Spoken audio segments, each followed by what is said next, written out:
Sakhangdabasingna PHOUBEI Mai Tharamle Lamdam Asida Chahi Kayagi Mamangdagi Labukta Paiduna Thamba PHOUBEI Mai Thabagi THADOK Makha Tarakpa Oina Lamsangi Labuk Amada Paiduna Thamba PHOUBEI Masakhangdabasingna Mai Thaduna Mahalamle Hairi Paiduna Thamba PHOUBEI Adu Saurakna Sangam Aniga Laukhai Amarongi Sang Oigadaba Labukta Paiduna Thamba Adu Sakhangdabasingna Mai Tharambani Haibongpokpidagi Thangzam Maharabi Kaubi Miyoi Amagi Lophamda Paiduna Leiba PHOUBEI Mai Tharamle haiba pau phangbadagi fire tender yauna manak nakpada leiba miyoi singna kannaba honaki haire Kuki MLA Tara Manipur Legislative Assembly gi member oiba tokadabani ke HRC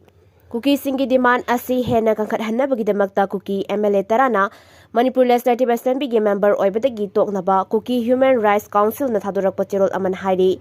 MLA sing aduda Lenpau Hawkip Nepsa Kipzen Kimnyo Hangsing Bungzagin Balte Laliang Mang Khote Jilung Thang Malun Paulian Hawkip Ngungsang Lul Sanate Lejangmang Hawkip Amadi Hawkholen Kipgeni Jerolasina Makataradun High Kuki MLA Tarana Manipur Legislative Assembly da sit Kansinduna Leiba asi Kuki Miyam da namthak tawbaga pangkhakni hauji Kuki Miyam na pamlibasi separate administration gi demand asi khumang sauksin hanba aduni Sinda khakwangang bagi mahut thabak oina pangthokpani Kuki Miyam gi apambani Irang asina piriba chaitheng ngasi maksu Kuki gi Miyam na phangli Irang asi thokraba matung Kuki amadi maitei furup tongan ba leinare asigumba matang asida Miyam gi mihut oiriba singna political oiba warep amalawguna Miyam gi apamba sing thabak oina onthokadabani maramaduna MLA Tarana PHAM thadoktuna aikhoigi lingzen manaba adu utkadabani haina chirol asina makhatarakli Mayai Lambi Sambidabagi Mayokta ban kaukre Athubada semdrabadi akan Khongjang Changsinlagani Mayai Lambi apun balup MALAL na ngasi ahing nongyai Mayai Lambi Sambidabagi Mayokta kaukiba matang kaktaba ban ngasi ayuktagi lambi asigi nagyeta tariba miyam amadi loop kayagi miyoi sing tholaktuna lambi thingduna ban chogatpa singna Khongjang Changsinkre ningsing Mayai Lambi asi matam kayagi mamangdagi sembidabana maram oiraga lambi asida sathok kasin tawriba miyoi kaya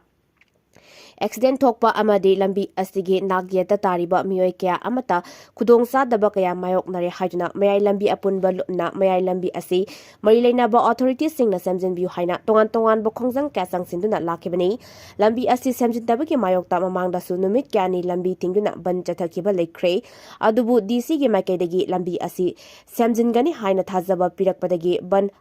handokhraba matungda ngasi fawba lambi asi samjindabadagi mayokta Mayai Lambi apunba lupna lambi asi matangka kana ban asi chathakibani loinana lambi asi samjindriwa fawba makhatana Khongjang Changsinlagani haina lambi asigi nagyeta tariba miyamna phongdorakli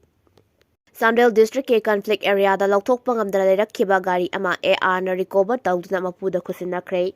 Headquarters Inspector General Assam Rifles Soft ki mijeng makada Assam Rifles AR ge team na Samdel District ke manung chanba irang asina sokhalaba manung hanjin ba mafam da leiba conflict area amada irang haubudagi lauthokpa ngamdana lerakhiba gari ama recover tawba ngamduna gari asigi mapuda asoi angam yawduna khusinakre haina Assam Rifles ki zero amana phongdorakle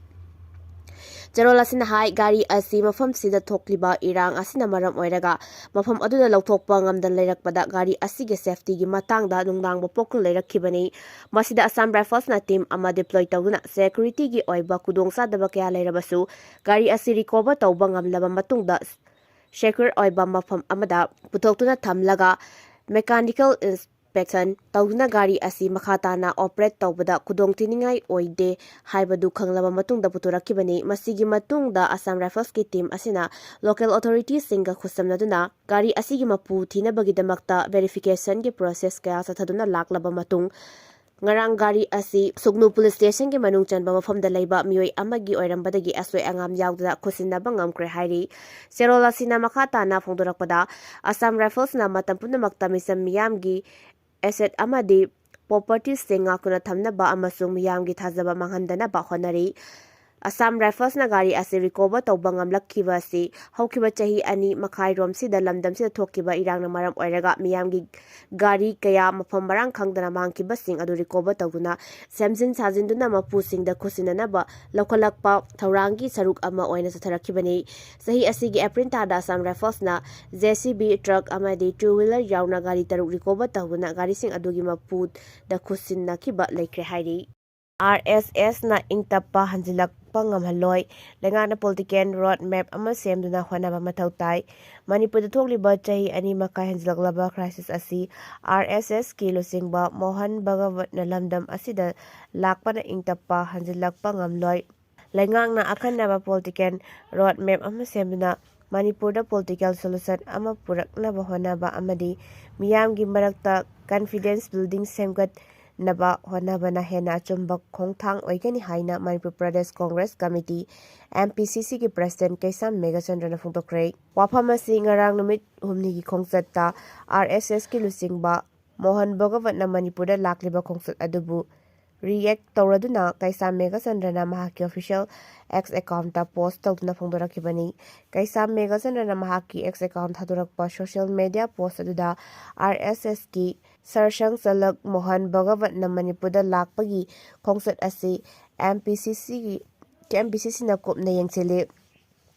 Manipur da thongliba pamdaba hingsa yawba thodok wathok mayum makai thadokuna lanjenariba IDP sing kunai asina masoi taringai lengaki administration collapse taduna leiringai Manipur gi miyamna central government ta Manipur da thokliba irang asibu losinduna ingtappa hanjilaknaba honarakani haina asa tawringai ona tainaba moongda Manipur da thokliba humanitarian crisis amadi ningkhairaba lengak sasan amuk hana restore tawngana honabagi mahut RSS ki organization hena mapangan khatnana honaduna leiri organization gi ideological hena mapangan khatnana honabana Manipur da ingtappa hanjil halakpa ngamloi hainasu RSS ki Mohan Bhagavat ki khongchat asibu yaningda phongdorakle mahakna makha taraduna hai Manipur da ingtappa hanjilaknaba honaba tongan ba communities sing bungak senduna thamba amade victim sing da asumba wild fanganana honaba da ngasisu MPCC na maruweba pandam thamduna lepa laitana honari political natraga ideological mari leinaba khongchat singna lengaki leiriba ahoba lengakon asibu mekhatpa ngamloi hainasu mahakna makha tana phongdorakle Pakistan ki Punjab ta factory pokhairakpadagi miyoi 35 sihankre Pakistan ki Punjab province ta ngarang factory boiler ama pokhairakpadagi miyoi 35 sikre amasung kaya amana asok apan nangkre haina mafam adugi official singna phongdorakle thodok adu Punjab province ki manung chanba Faisalabad district ta ngarang ayuk thokibani Lahore dagi kilometer chama kuntra lapa mafam aduda Malikpur area gi chemical factor amagi boiler adu pokhairakpada misimina adu thokibani haina Faisalabad Deputy Commissioner Raja Jahingir Anwar na paumi singda phongdoke makna makha taraduna hojik phawbagi oina rescue team na attack akai maraktagi asiba haksang 35 lakhotpa ngamkre loinana asokpa taret ama hospital da laikatnari hairi attack akai marak aduda miyoi kaya amasu lairamba yabagi akiba lai haina Anwar na makha taraduna rescue team adugi maikaidagi akai atoi sing adu lokthokpagi thabak lepa leitre Punjab province ke Inspector General of Police Dr. Usman Anwar na rescue 1912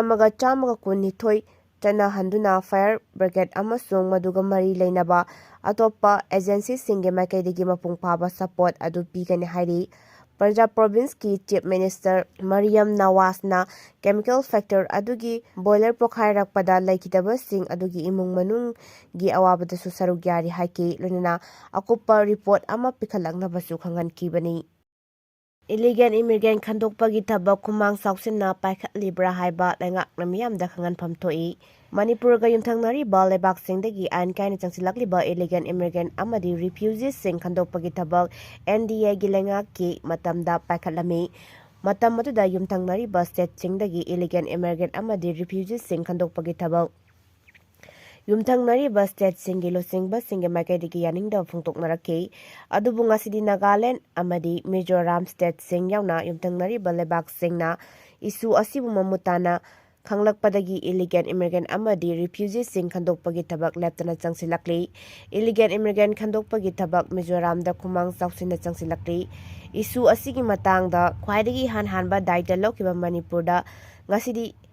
ethnic ꯚꯥꯏꯑꯣꯂꯦꯟꯁꯀꯤ ꯃꯤꯡꯗ ꯍꯥꯟꯅꯒꯨꯝꯅ ꯃꯊꯧ ꯇꯥꯕ ꯊꯕꯛ ꯄꯥꯏꯈꯠꯂꯛꯄꯒꯤ ꯃꯃꯤ ꯇꯞꯅ ꯇꯞꯅ ꯅꯦꯝꯊꯔꯛꯂꯤ ꯍꯥꯏꯅ ꯍꯥꯟꯅꯒꯤ ꯆꯤꯐ ꯃꯤꯅꯤꯁꯇꯔ ꯅꯣꯡꯊꯣꯝꯕꯝ ꯕꯤꯔꯦꯟꯅ ꯐꯣꯡꯗꯣꯛꯈ꯭ꯔꯦ꯫ ꯋꯥꯐꯝ ꯑꯁꯤ ꯉꯔꯥꯡ ꯑꯦꯟ ꯕꯤꯔꯦꯟꯅ ꯃꯍꯥꯛꯀꯤ ꯑꯣꯐꯤꯁꯤꯌꯦꯜ ꯁꯣꯁꯤꯌꯦꯜ ꯃꯤꯗꯤꯌꯥ ꯑꯦꯀꯥꯎꯟꯠꯁꯤꯡꯗ ꯄꯣꯁꯠ ꯇꯧꯗꯨꯅ ꯐꯣꯡꯗꯣꯔꯛꯈꯤꯕꯅꯤ꯫ ꯃꯍꯥꯛꯅ ꯊꯥꯗꯣꯔꯛꯈꯤꯕ ꯋꯥꯔꯣꯜ ꯑꯗꯨꯗ ꯃꯅꯤꯄꯨꯔꯗꯉꯁꯤ ꯏꯂꯤꯒꯦꯟ ꯏꯃꯤꯒ꯭ꯔꯦꯟ ꯑꯃꯗꯤ ꯔꯤꯐ꯭ꯌꯨꯖꯤꯁꯤꯡ ꯈꯟꯗꯣꯛꯄꯒꯤ ꯊꯕꯛ ꯅꯥꯊꯩꯈ꯭ꯔꯤꯕ ꯑꯁꯤ ꯑꯦꯛꯁꯤꯗꯦꯟꯠ ꯑꯃ ꯅꯠꯇꯦ, ꯃꯇꯤꯛ ꯃꯌꯥꯏ ꯆꯦꯟꯕ ꯈꯨꯀꯟ ꯄꯥꯡꯒꯟꯕ ꯒ꯭ꯔꯨꯞꯁꯤꯡꯅ ꯑꯇꯝꯅꯅ ꯏꯂꯤꯒꯦꯟ ꯏꯃꯤꯒ꯭ꯔꯦꯟ ꯑꯃꯗꯤ ꯔꯤꯐ꯭ꯌꯨꯖꯤꯁꯤꯡ ꯈꯟꯗꯣꯛꯄꯒꯤ ꯊꯕꯛ ꯑꯁꯤꯗꯒꯤ ꯁ꯭ꯇꯦꯠ ꯑꯃꯗꯤ ꯁꯦꯟꯇ꯭ꯔꯦꯜ ꯑꯣꯊꯣꯔꯤꯇꯤꯁꯤꯡꯗ ꯁꯦꯀꯦꯟꯗꯔꯤ ꯏꯁꯨ ꯑꯃꯒꯤ ꯂꯥꯡ ꯊꯥꯛꯇꯨꯅ ꯃꯔꯨꯑꯣꯏꯕ ꯃꯅꯤꯄꯨꯔꯗ ꯊꯦꯡꯅꯔꯤꯕ ꯄ꯭ꯔꯥꯏꯃꯥꯔꯤ ꯏꯁꯨ ꯑꯁꯤꯗꯒꯤ ꯅꯥꯊꯩꯅꯅꯕ ꯍꯣꯠꯅꯕ ꯊꯧꯑꯣꯡ ꯑꯃꯅꯤ꯫ ꯃꯔꯝ ꯑꯗꯨꯅ ꯁ꯭ꯇꯦꯠ ꯑꯃꯗꯤ ꯁꯦꯟꯇ꯭ꯔꯦꯜ ꯒꯚꯔꯟꯃꯦꯟꯠꯅ ꯏꯂꯤꯒꯦꯟ ꯏꯃꯤꯒ꯭ꯔꯦꯟ ꯑꯃꯗꯤ ꯔꯤꯐ꯭ꯌꯨꯖꯤꯁꯤꯡ ꯈꯟꯗꯣꯛꯇꯨꯅ ꯃꯁꯥꯒꯤ ꯃꯔꯝꯗꯝꯗ ꯍꯜꯍꯟꯅꯕꯒꯤ ꯊꯕꯛ ꯃꯥꯏ ꯄꯨꯅꯅ ꯍꯣꯠꯅꯕ ꯃꯊꯧ ꯇꯥꯏ꯫ ꯃꯤꯖꯣꯔꯥꯝ ꯂꯩꯉꯥꯛꯅ ꯕꯥꯏꯑꯣꯃꯦꯇ꯭ꯔꯤꯛ ꯚꯦꯔꯤꯐꯤꯀꯦꯁꯟ ꯇꯧꯗꯨꯅ ꯏꯂꯤꯒꯦꯟ ꯏꯃꯤꯒ꯭ꯔꯦꯟ ꯑꯃꯗꯤ ꯔꯤꯐ꯭ꯌꯨꯖꯤ ꯈꯟꯗꯣꯛꯄꯒꯤ ꯊꯕꯛ ꯆꯥꯗ 59ꯒꯤ ꯁꯔꯨꯛ ꯂꯣꯏꯁꯤꯟꯕ ꯉꯝꯈ꯭ꯔꯦ꯫ ꯃꯅꯤꯄꯨꯔꯅ ꯏꯂꯤꯒꯦꯟ ꯏꯃꯤꯒ꯭ꯔꯦꯟ ꯑꯃꯗꯤ ꯔꯤꯐ꯭ꯌꯨꯖꯤ ꯈꯟꯗꯣꯛꯄꯒꯤ ꯊꯕꯛ ꯀꯗꯥꯏ ꯐꯥꯎꯕ ꯌꯧꯅ ꯈꯨꯃꯥꯡ ꯆꯥꯎꯁꯤꯟꯅꯕ ꯄꯥꯏꯈꯠꯂꯤꯕꯒꯦ ꯍꯥꯏꯅ ꯍꯪꯂꯗꯨꯅ ꯃꯁꯤꯒꯤ ꯆꯞ ꯆꯥꯕ ꯄꯥꯎꯈꯨꯝ ꯃꯔꯤ ꯂꯩꯅꯕ ꯑꯣꯊꯣꯔꯤꯇꯤꯅ ꯃꯅꯤꯄꯨꯔ ꯃꯤꯌꯥꯝꯗ ꯈꯪꯍꯟꯐꯝ ꯊꯣꯛꯏ ꯍꯥꯏꯅꯁꯨ ꯑꯦꯟ ꯕꯤꯔꯦꯟꯅ ꯃꯔꯤ ꯂꯩꯅꯕ ꯑꯣꯊꯣꯔꯤꯇꯤꯒꯤ ꯄꯨꯛꯅꯤꯡ ꯆꯤꯡꯁꯤꯜꯂꯛꯂꯤ꯫ ꯃꯅꯤꯄꯨꯔꯗ ꯉꯁꯤ ꯊꯦꯡꯅꯔꯤꯕ ꯏꯂꯤꯒꯦꯟ ꯏꯃꯤꯒ꯭ꯔꯦꯟ ꯑꯃꯗꯤ ꯔꯤꯐ꯭ꯌꯨꯖꯤꯁꯤꯡꯒꯤ ꯏꯁꯨ ꯑꯁꯤꯗꯤ ꯑꯦꯟꯇꯤ ꯅꯦꯁꯅꯦꯜ ꯑꯃꯗꯤ ꯑꯦꯟꯇꯤ ꯁ꯭ꯇꯦꯠ ꯏꯂꯤꯃꯦꯟꯠꯁꯤꯡꯅ ꯅꯥꯊꯩꯗꯨꯅ ꯄꯨꯅꯅꯕ ꯍꯣꯠꯅꯕ ꯉꯝꯍꯜꯂꯣꯏꯗꯕꯅꯤ꯫ ꯃꯅꯤꯄꯨꯔ ꯃꯤꯌꯥꯝꯒꯤ ꯁꯦꯐꯇꯤ, ꯁ꯭ꯇꯦꯕꯤꯂꯤꯇꯤ ꯑꯃꯗꯤ ꯇꯨꯡꯒꯤ ꯂꯥꯏꯕꯛ ꯑꯁꯤ ꯉꯁꯤ ꯃꯅꯤꯄꯨꯔꯗ ꯊꯦꯡꯅꯔꯤꯕ ꯏꯂꯤꯒꯦꯟ ꯏꯃꯤꯒ꯭ꯔꯦꯟ ꯑꯃꯗꯤ ꯔꯤꯐ꯭ꯌꯨꯖꯤꯒꯤ ꯏꯁꯨ ꯑꯁꯤꯕꯨ ꯃꯥꯏ ꯄꯥꯛꯅ ꯊꯦꯡꯅꯕꯒꯤ ꯑꯣꯏꯒꯅꯤ ꯍꯥꯏꯅꯁꯨ ꯑꯦꯟ ꯕꯤꯔꯦꯟꯅ ꯃꯈꯥ ꯇꯥꯅ ꯐꯣꯡꯗꯣꯔꯛꯂꯤ꯫ Chief justice B R. ꯒꯕꯥꯏꯐꯝ ꯊꯥꯗꯣꯛꯈ꯭ꯔꯦ꯫ ꯖꯁꯇꯤꯁ ꯁꯨꯔ꯭ꯌꯀꯥꯟꯇꯅ ꯃꯍꯨꯠ ꯁꯤꯜꯂꯒꯅꯤ꯫ ꯏꯟꯗꯤꯌꯥꯒꯤ ꯆꯤꯐ ꯖꯁꯇꯤꯁ B.R. ꯒꯕꯥꯏꯐꯝ ꯊꯥꯗꯣꯛꯈꯤꯕꯒ ꯂꯣꯏꯅꯅ ꯅꯕꯦꯝꯕꯔ 23ꯗ ꯖꯁꯇꯤꯁ ꯁꯨꯔ꯭ꯌꯀꯥꯟꯇꯄꯨ ꯑꯅꯧꯕ ꯆꯤꯐ ꯖꯁꯇꯤꯁ ꯑꯣꯏꯅ ꯋꯥꯁꯛ ꯂꯧꯅꯕ ꯊꯧꯔꯥꯡ ꯂꯧꯈꯠꯈ꯭ꯔꯦ꯫ ꯐꯝ ꯊꯥꯗꯣꯛꯈ꯭ꯔꯕ ꯆꯤꯐ ꯖꯁꯇꯤꯁ ꯒꯕꯥꯏ ꯂꯩꯕꯥꯛ ꯑꯁꯤꯒꯤ ꯑꯍꯥꯟꯕ ꯕꯨꯗꯙꯤꯁꯠ ꯆꯤꯐ ꯖꯁꯇꯤꯁꯅꯤ꯫ ꯀꯨꯝꯖꯥ 1970ꯗ ꯑꯃꯔꯥꯕꯇꯤꯗ ꯄꯣꯛꯈꯤꯕ ꯒꯕꯥꯏ ꯃꯦꯝꯕꯔ ꯑꯣꯐ ꯄꯥꯔꯂꯤꯌꯥꯃꯦꯟꯠ ꯑꯃꯗꯤ ꯒꯚꯔꯅꯔ ꯐꯥꯎꯕ ꯑꯣꯏꯔꯝꯃꯤ꯫ ꯕꯣꯝꯕꯦ ꯍꯥꯏ ꯀꯣꯔꯠꯀꯤ ꯅꯥꯒꯄꯨꯔ ꯕꯦꯟꯆꯇ ꯀꯨꯝꯖꯥ 1945ꯗꯒꯤ ꯄ꯭ꯔꯦꯛꯇꯤꯁ ꯇꯧꯕ ꯍꯧꯔꯛꯈꯤꯕ ꯒꯕꯥꯏꯅ assistant government ꯄ꯭ꯂꯤꯗꯔ, additional public prosecutor ꯑꯃꯗꯤ ꯒꯚꯔꯟꯃꯦꯟꯠ ꯄ꯭ꯂꯤꯗꯔ ꯐꯥꯎꯕ ꯑꯣꯏꯔꯝꯃꯤ꯫ ꯀꯨꯝꯖꯥ 2003ꯗ ꯕꯣꯝꯕꯦ ꯍꯥꯏ ꯀꯣꯔꯠꯀꯤ ꯖꯖ ꯑꯣꯏꯔꯕ ꯃꯇꯨꯡꯗ ꯁꯥꯡꯂꯕ ꯆꯍꯤ 6ꯔꯣꯝ ꯍꯥꯏ ꯀꯣꯔꯠ ꯑꯁꯤꯒꯤ ꯃꯨꯝꯕꯥꯏ, ꯅꯥꯒꯄꯨꯔ, ꯑꯧꯔꯪꯒꯕꯥꯗ ꯑꯃꯗꯤ ꯄꯅꯥꯖꯤ ꯕꯦꯟꯆꯇ ꯊꯕꯛ ꯇꯧꯔꯝꯃꯤ꯫ ꯀꯨꯝꯖꯥ 2018ꯗ ꯀꯣꯂꯦꯖꯤꯌꯥꯟꯒꯤ ꯔꯤꯀꯃꯦꯟꯗꯦꯁꯟ ꯃꯇꯨꯡ ꯏꯟꯅ ꯁꯨꯄ꯭ꯔꯤꯝ ꯀꯣꯔꯠꯀꯤ ꯖꯖ ꯑꯣꯏꯔꯛꯈꯤ꯫ ꯑꯃꯔꯣꯝꯗ ꯅꯕꯦꯝꯕꯔ 23ꯗ ꯖꯁꯇꯤꯁ ꯁꯨꯔ꯭ꯌꯀꯥꯟꯇꯄꯨ ꯂꯩꯕꯥꯛ ꯑꯁꯤꯒꯤ 52ꯁꯨꯕ ꯆꯤꯐ ꯖꯁꯇꯤꯁ ꯑꯣꯏꯅ ꯋꯥꯁꯛ ꯂꯧꯕꯒꯤ ꯊꯧꯔꯝꯗ ꯃꯄꯥꯟ ꯂꯩꯕꯥꯛꯁꯤꯡꯒꯤ ꯆꯤꯐ ꯖꯁꯇꯤꯁ ꯑꯃꯗꯤ ꯁꯦꯅꯤꯌꯔ ꯖꯖ ꯀꯌꯥꯃꯔꯨꯝ ꯁꯔꯨꯛ ꯌꯥꯒꯗꯧꯔꯤ꯫